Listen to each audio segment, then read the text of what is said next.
1920లో మొదలైన కాన్సెప్ట్ ఇది. ఇవాళ నిన్న మొన్న వచ్చింది కాదు. మన ఇండియాలోకి ఎంటర్ అయింది 1990లో. 1990లో వచ్చినటువంటి ఇండస్ట్రీని సరిగ్గా దీని మీద అవగాహన లేక ఎవడు పడితే వాడు కంపెనీలు స్టార్ట్ చేసి జనాలతో డబ్బులు కట్టించేసి మోసాలు చేస్తుండడం గమనించి 2015 దాకా మోసాలు జరిగినాయి. మీరు చాలా పేపర్లలో గమనించుంటారు. గొలుసు కట్టు మోసాలు, MLM మోసాలు, భారీ స్కామ్, కుచ్చు టోపీ ఇట్లాంటివి వినుంటారు. ఎస్ఆర్నో ఇవన్నీ వచ్చినప్పుడు 2015లో అప్పటి ప్రధానమంత్రి ఇప్పటి ప్రధానమంత్రి ఆయన ఒక్కడే. ఆయన వెళ్ళి 17 కంట్రీస్ తిరిగి వచ్చిన తర్వాత బయట దేశాల్లో డైరెక్ట్ సెల్లింగ్ నెత్తి మీద పెట్టుకున్నారు. కారణం ఏంటిది? అదే డైరెక్ట్ సెల్లింగ్ మా ఇండియాలోకి వచ్చిన తర్వాత దీన్ని మొత్తం అబాసుపాలు చేశారు.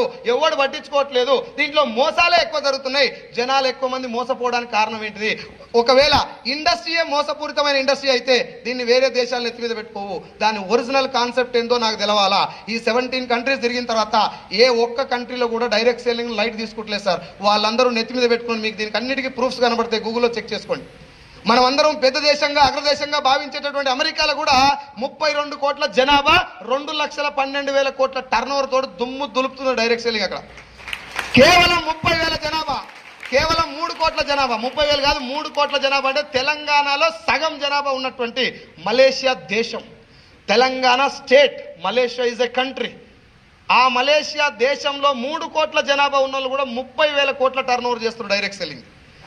ఇంత పవర్ఫుల్ ఇండస్ట్రీని ఇండియాలో ఎందుకు రాంగ్ రూట్ లో తీసుకెళ్లారు అనే క్వశ్చన్ తోటి వెళ్ళి అసలు డైరెక్ట్ సెల్లింగ్ ఒరిజినల్ ఏందో ఉందో ముందా ఒరిజినల్ మా వాళ్ళకి చెప్తే, ఇండియన్స్ చెప్తే ఒరిజినల్ తెలిసిన తర్వాత డూప్లికేట్ దాన్ని గుర్తుపట్టొచ్చా లేదా?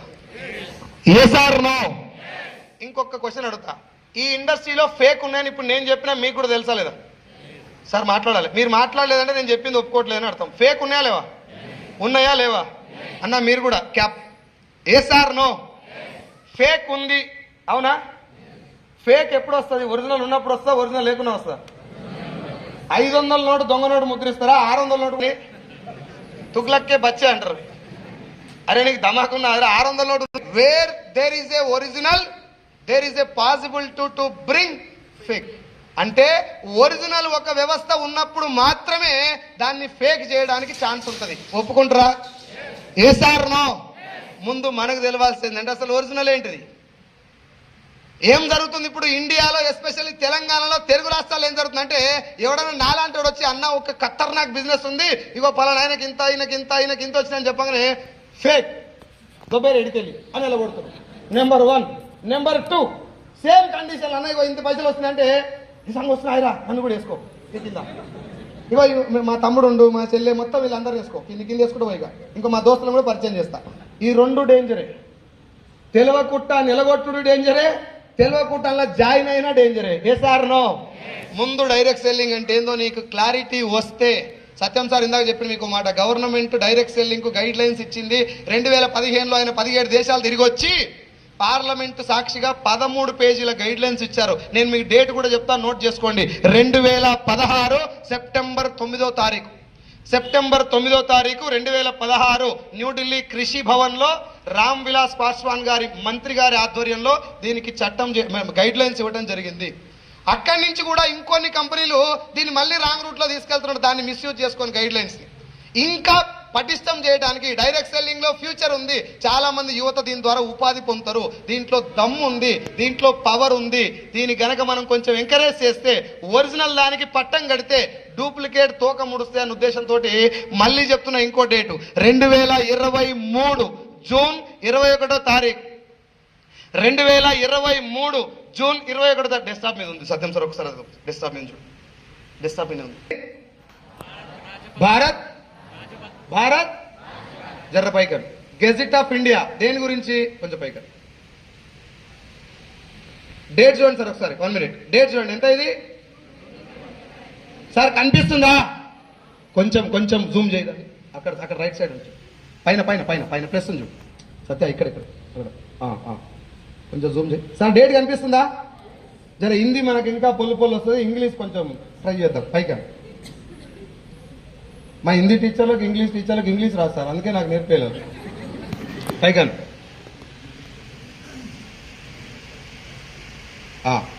సరే, ఇగో ఇది ఇంగ్లీష్ దగ్గర కొంచెం పైకి.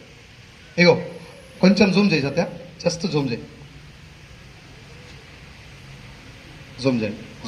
సార్ ఇదే పేపర్ మీకు గూగుల్లో కూడా దొరుకుతుంది, మీరు క్రాస్ చెక్ చేసుకోవచ్చు. Right side ministry of consumer affairs, food and public distribution, department of consumer affairs. ఈ గైడ్ లైన్స్ మొత్తం గెజెట్ గురించి దేని గురించి సార్? దేని గురించి?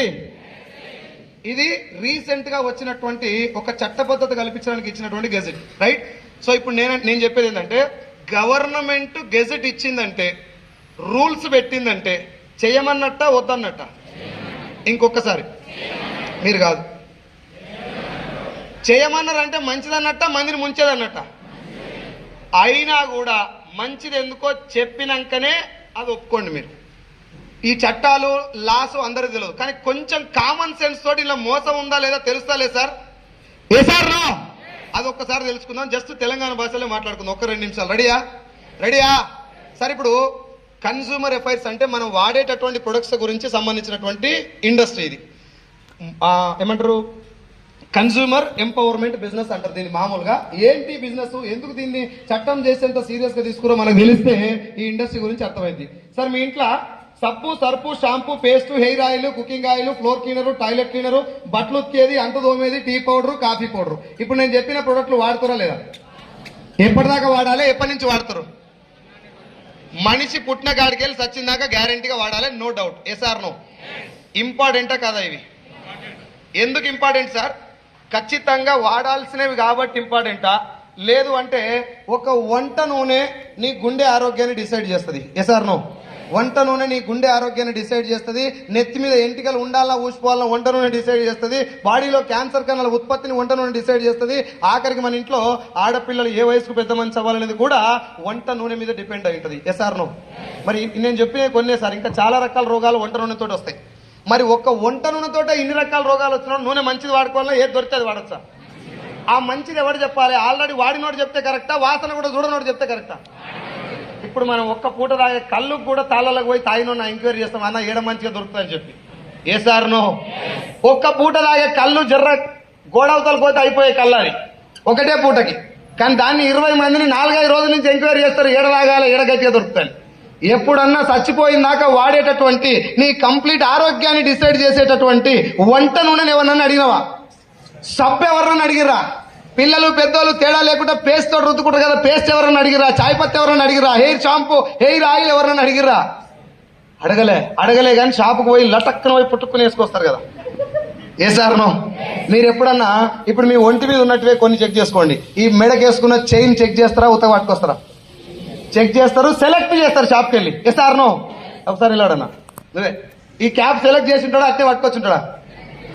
బ్రేస్లెట్ కూర్చోన్నా, బ్రేస్లెట్, వాచ్. సార్ మాట్లాడాలి, 15 నిమిషాలు టైం అడిగినా 15 నిమిషాలు అయిపోవాలంటే మీరు మాట్లాడాలి. వాచ్ సెలెక్ట్ చేస్తారా? పట్టుకొస్తారా? ఫోన్ వెనక పౌచ్, దుసడి తీగలు చెవులో పెడతారు కదా, పాటలు వింటారు, ఇవన్నీ సెలెక్ట్ చేస్తారు. ఇవన్నీ వాడకపోయినా పెద్ద నష్టమేమి.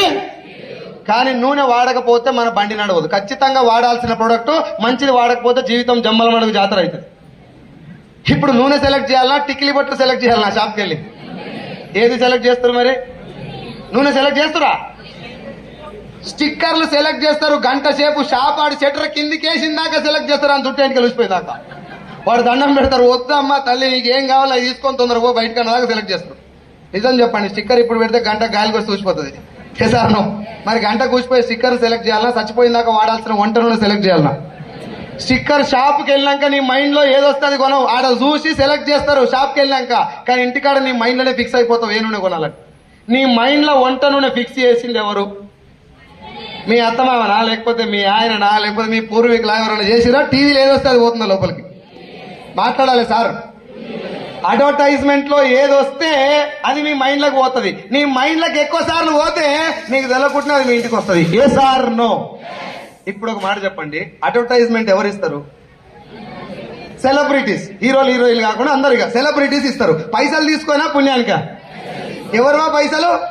మాట్లాడాలి ఎవరివి? మన పైసలు తీసుకున్న